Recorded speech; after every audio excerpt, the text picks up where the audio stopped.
স্বাগত দীপ্ত বাণিজ্য সংবাদে, আপনাদের সাথে আছি আমি ইশরাত সুমা।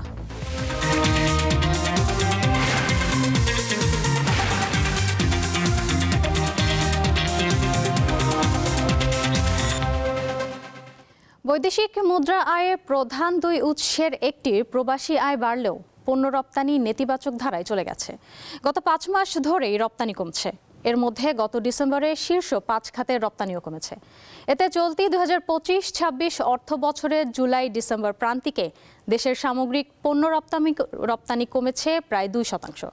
রপ্তানি উন্নয়ন ব্যুরো ইপিবি রোববার চলতি অর্থ বছরের প্রথমার্ধের হালনাগাদ রপ্তানি তথ্য প্রকাশ করেছে। ইপিবির তথ্য অনুযায়ী চলতি অর্থ বছরের জুলাই ডিসেম্বর পর্যন্ত বাংলাদেশ থেকে 2400 কোটি মার্কিন ডলারের পণ্য রপ্তানি হয়েছে।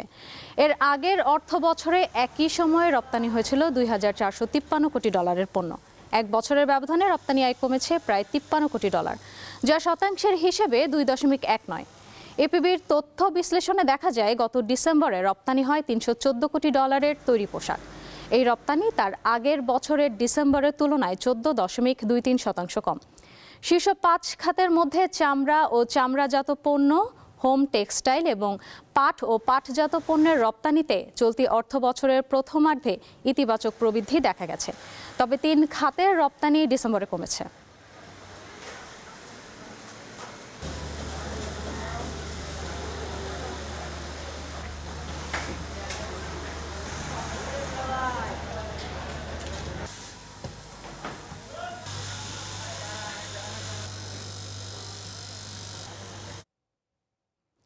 বাজারে চলছে তরলীকৃত পেট্রোলিয়াম গ্যাস এলপিজির দাম নিয়ে চরম নৈরাজ্য।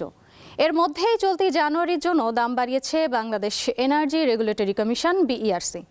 নতুন দর অনুযায়ী 12 কেজি সিলিন্ডারের দাম 53 টাকা বাড়িয়ে 1306 টাকা নির্ধারণ করা হয়েছে। রোববার বিকেলে সংবাদ সম্মেলনে নতুন এই দর ঘোষণা করেন বিইআরসি চেয়ারম্যান। এরপর সন্ধ্যা থেকেই নতুন দাম কার্যকর করা হয়। যদিও ভোক্তা পর্যায়ে 12 কেজি সিলিন্ডার এখন নির্ধারিত দামের তুলনায় অনেক বেশি দিয়ে কিনতে হচ্ছে। বিএআরসি চেয়ারম্যান আরও জানান, ভোক্তা পর্যায়ে জানুয়ারি মাসের জন্য অটো গ্যাসের দাম 2 টাকা 48 পয়সা বাড়িয়ে 59 টাকা 80 পয়সা নির্ধারণ করা হয়েছে।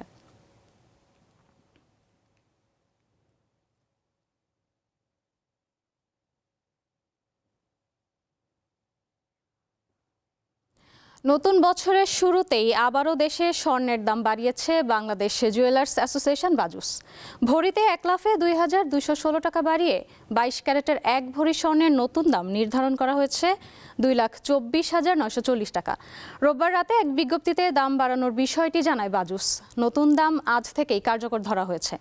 নতুন দর অনুযায়ী 21 ক্যারেটের প্রতি ভরি স্বর্ণের দাম পড়বে 2,14,734 টাকা।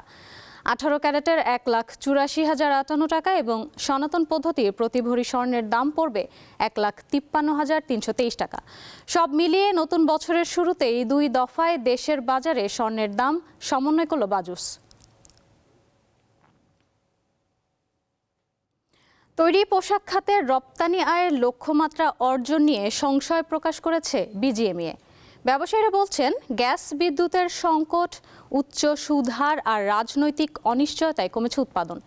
এই অবস্থায় সুদের হার সহনীয় পর্যায়ে নামিয়ে আনা রাজনৈতিক স্থিতিশীলতার উপর গুরুত্ব দিচ্ছেন বিশ্লেষকেরা। পোশাক খাত নিয়ে 3 পর্বের ধারাবাহিকের প্রথমটি থাকছে আজ। চলতি 2025-26 অর্থ বছরে তৈরি পোশাক খাত থেকে রপ্তানি আয়ের লক্ষ্যমাত্রা ধরা হয় 44.49 বিলিয়ন ডলার। অর্থ বছরের প্রথম 5 মাসে এ খাতে প্রবৃদ্ধি হয়েছে মাত্র 0.09%, যা গতবারের তুলনায় বেশ কম। এই শিল্পের সঙ্গে জড়িতরা বলছেন, রাজনৈতিক অনিশ্চয়তা আর জ্বালানি সংকট তাদের উৎপাদনশীলতা অনেকাংশে কমিয়ে দিচ্ছে।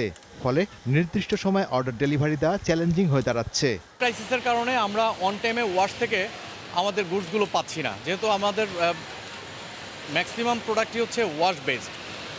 সো এটাও আমাদের লিড টাইমটাকে প্রভাবিত করছে। এখন আমরা প্রতিযোগিতাটা কীভাবে করব? গভর্নমেন্ট আমাদের এনার্জি নাই, ইলেকট্রিসিটি নাই, এনার্জি মানে গ্যাস নাই, ইলেকট্রিসিটি নাই, আমাদের দেশের ব্যাংকগুলো সাপোর্ট দেয় না। সব মিলে আমরা কিভাবে আগাবো আমি ঠিক জানি না। মানে আমাদের সরকার যদি আমরা একসঙ্গে বসে এক টেবিলে বসে আমাদের করণীয়গুলো নির্ধারণ করতে না পারি, তাহলে কিন্তু আমাদের জন্য not a very good situation. BGMEA সভাপতি বলছেন, বিভিন্ন দেশের অভ্যন্তরীণ বাজারে চাহিদা কমাতে নতুন কার্যাদেশ কম আসছে। রপ্তানির লক্ষ্যমাত্রা এখন মনে হচ্ছে অর্জন করা সম্ভব হবে না, কারণ জুলাইয়ের পরে আগস্ট থেকে নভেম্বর পর্যন্ত এটা ডিক্লাইনিং ট্রেন্ড। ডিসেম্বরে খুব বেশি ভালো হবে বলে মনে হচ্ছে না। আমার সামনে আছে ইলেকশন, নির্বাচন হয়ে যাওয়ার পরে সবাই আশা করছেন যে অর্থনীতির গতি ফিরবে, বাইরেরাও অর্ডার প্লেসমেন্টের ক্ষেত্রে এত কনজারভেটিভ থাকবে না। তো এটা একটা ভালো ইম্প্যাক্ট পরবর্তী অর্থ বছরে পড়ার সম্ভাবনা আছে। পরিস্থিতি সামাল দিতে দ্রুত ব্যাংক সুদ হার যৌক্তিক পর্যায়ে নামিয়ে আনা ও রাজনৈতিক পরিবেশ স্থিতিশীল করার পরামর্শ দিয়েছেন বিশ্লেষকেরা। আমরা এখন দেখতে পাচ্ছি রাজনৈতিক ক্ষেত্রেও বেশ কিছু অস্থিরতা তৈরি হয়ে গেছে। তো এখন সেটার থেকে আমাদের অবশ্যই উত্তরণ দরকার, আইন শৃঙ্খলা পরিস্থিতির দৃশ্যমান উন্নতি দরকার। তো এটা হলে তখন কিন্তু বাংলাদেশের সম্পর্কে একটা ভালো মেসেজ ইন্টারন্যাশনাল কমিউনিটির কাছে যাবে, তখন আমরা কিন্তু অর্ডার পাবো এবং একই সঙ্গে যে আমাদের বিজনেসটা একটু এক্সপার্টাইট হবে, অ্যাক্সেলারেটেড হবে। অভ্যন্তরীণ সংকট সামাল দেওয়ার পাশাপাশি পোশাকের বৈচিত্র্যকরণ এবং নতুন বাজার খোঁজার পরামর্শ এই অর্থনীতিবিদের। দেশের রপ্তানি আর সিংহভাগই আসে এই তৈরি পোশাক খাত থেকে, অথচ জ্বালানি সংকট আর রাজনৈতিক অনিশ্চয়তার কারণে তৈরি পোশাক খাতের আয়ের লক্ষ্যমাত্রা নিয়ে চিন্তায় রয়েছেন শিল্প মালিকরা। এই অবস্থায় রাজনৈতিক অনিশ্চয়তা কাটিয়ে দেশের ইতিবাচক ভাবমূর্তি গড়ে তোলার পরামর্শ দিচ্ছেন শিল্প মালিকরা। শাহরিয়ার ইমন, দীপ্ত সংবাদ, ঢাকা। এ পর্যায়ে পুঁজিবাজারের খবর জানাতে ঢাকা স্টক এক্সচেঞ্জ থেকে যোগ দিচ্ছেন সহকর্মী শাহরিয়ার ইমন। আমরা চলে যাচ্ছি তার কাছে। ইমন, আজ পুঁজিবাজারের কিরকম অবস্থা দেখছেন? লেনদেন কিরকম হচ্ছে?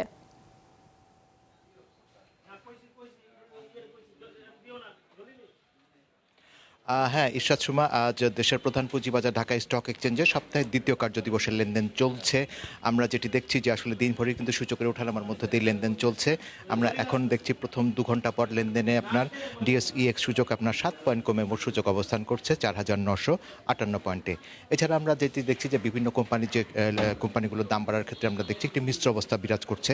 আমরা দেখছি যে আমরা দাম বেড়েছে 183টি কোম্পানির শেয়ারের ক্ষেত্রে, দাম কমেছে 119টি এবং দামের কোনো তারতম্য ঘটেনি 78টি কোম্পানির শেয়ারের ক্ষেত্রে। আর যদি লেনদেন ভলিউমটি যদি দেখি, লেনদেন ভলিউম আমরা দেখছি প্রথম 2 ঘন্টায় আপনার ঢাকার বাজারে লেনদেন হয়েছে প্রায় 210 কোটি টাকার মতো। যদিও আমরা গতকালের দিকে যদি একটু লক্ষ্য করি, গতকাল আপনার সপ্তাহের প্রথম কার্যদিবস ছিল। প্রথম কার্যদিবসে আমরা যেটি দেখছিলাম আপনার ডিএসসিতে আপনার লেনদেন কিন্তু 500 কোটি টাকা ছাড়িয়ে গিয়েছিল, অর্থাৎ লেনদেন হয়েছিল প্রায় 537 কোটি টাকা। এছাড়া সূচকও কিন্তু বেশ খানিকটা বেড়েছিল। সূচক আমরা দেখেছিলাম ঢাকায় আপনার সূচক 54 পয়েন্ট বেড়ে মোট সূচক অবস্থান করেছিল 4,965 পয়েন্টে। তো এই হচ্ছে মোটামুটি অবস্থা। আর যদি আমরা খাতগুলো একটু বিচার করি, খাতের ক্ষেত্রে আমরা দেখছি একক কোনো খাতের কিন্তু সেরকম প্রাধান্য নেই। ব্রোকারেজ মালিকরা বলছেন যে বিশেষ করে আপনার ফাইন্যান্স, ব্যাংক, টেক্সটাইল এবং ইন্স্যুরেন্স খাতের কিছু কিছু শেয়ারের আসলে দাম বাড়ার ক্ষেত্রে এগিয়ে রয়েছে। তো এই হচ্ছে মোটামুটি অবস্থা। বিনিয়োগকারীরা আসলে আশা করছেন যে বাজারে আসলে ধীরে ধীরে বাজারের প্রতি তাদের আস্থাটা আসলে ফিরে আসবে। এই কারণে আমরা কিন্তু একটা জিনিস লক্ষ্য করেছিলাম যে সুমা, আপনি খেয়াল করেছেন সপ্তাহের প্রথম কার্যদিবসে কিন্তু আপনার লেনদেনটি কিন্তু বেড়েছিল এবং এর আগে নতুন বছরের যে প্রথম দিন ছিল, নতুন বছরের প্রথম দিন অর্থাৎ বৃহস্পতিবার যে লেনদেনটি হয়েছিল সেখানেও কিন্তু আমরা দেখেছিলাম যে ঢাকার বাজারে কিন্তু সূচক বেশ খানিকটা বেড়েছিল।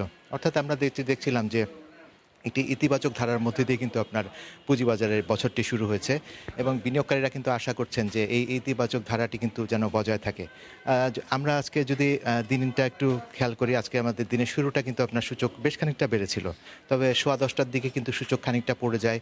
এরপর 11টার দিকে কিন্তু সূচকটা খানিকটা ওঠানামার মধ্যে দিয়ে কিন্তু লেনদেন চলছে, যেটি দেখছি যে আমরা কিন্তু আপনার সূচক আজকে দিনভরই কিন্তু আপনার সূচকের একটি ওঠানামা আমাদের নজরে পড়েছে। আর এখানে আরেকটি বিষয় হচ্ছে যে বিনিয়োগকারীরা যেটি বলছেন যে আপনি জানেন যে সুমা দীর্ঘদিন ধরেই কিন্তু বাজারে আপনার লেনদেনের ক্ষেত্রে কিন্তু আপনার একটি নেগেটিভ ধারা বজায় রয়েছে, অর্থাৎ 500 কোটি টাকার নিচে কিন্তু আপনার দেখা যাচ্ছে প্রায় প্রতিদিনই লেনদেন হচ্ছে। তো সেখান থেকে আসলে নতুন বছরে আমরা যেটি গতকালকে দেখছিলাম যে সূচকে লেনদেনে কিন্তু আপনার 500 কোটি টাকার কিন্তু সেই আপনার যে ব্যান্ডটি ছিল সেখান থেকে কিন্তু আপনার খানিকটা এগিয়ে আসছে, অর্থাৎ 500 কোটি টাকার আপনার বেশি কিন্তু গতকাল লেনদেন হয়েছিল। গতকাল আমরা দেখেছিলাম যে 537 কোটি টাকা মতো লেনদেন হয়েছিল ঢাকার পুঁজিবাজারে। তো এই হচ্ছে মোটামুটি আপনার ঢাকার পুঁজিবাজারের লেনদেন অবস্থা। বিনিয়োগকারীরা আশা করছেন যে লেনদেনের যে আপনার নতুন বছরে তারা লেনদেনের ক্ষেত্রে যে ইতিবাচক ধারার যে আশাটি, সেই প্রত্যাশাটি তারা দ্রুত প্রতিফলন দেখতে পারবেন। এবং সব মিলিয়ে আসলে আমার হাতে এখন পর্যন্ত প্রথম 2 ঘন্টায় আসলে এতটুকু ছিল। যদিও আপনি জানেন সুমা, আরও 2.5 ঘন্টা কিন্তু লেনদেন রয়েছে ঢাকার পুঁজিবাজারে। 2.5 ঘন্টা পর আসলে আজকে দিন শেষে লেনদেন কি পরিমাণ গিয়ে থাকে এবং একই সাথে সূচকের পরিমাণ আসলে কত পয়েন্টে গিয়ে থাকে সেটি আসলে দেখার বিষয়। তো সুমা, আমার হাতে এখন পর্যন্ত এতটুকুই ছিল। ইমন, আপনাকে ধন্যবাদ। পুঁজিবাজারের খবর জানাচ্ছিলেন সহকর্মী শাহরিয়ার ইমন। জানাবো পরবর্তী সংবাদ। বিএনপির ভারপ্রাপ্ত চেয়ারম্যান তারেক রহমানের সঙ্গে দেশের শীর্ষ ব্যবসায়ী নেতারা সৌজন্য সাক্ষাৎ করেছেন। রাজধানীর গুলশানে রোববার সন্ধ্যায় বিএনপি চেয়ারপারসনের কার্যালয়ে এই সাক্ষাৎ অনুষ্ঠিত হয়।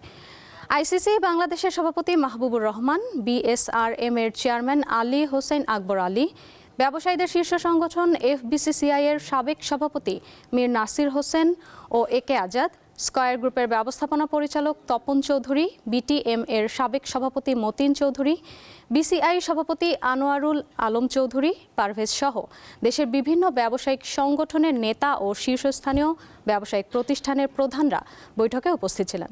বিএনপির স্থায়ী কমিটির সদস্য আমির খসরু মাহমুদ চৌধুরী ও ইকবাল হাসান মাহমুদ এ সময় উপস্থিত ছিলেন।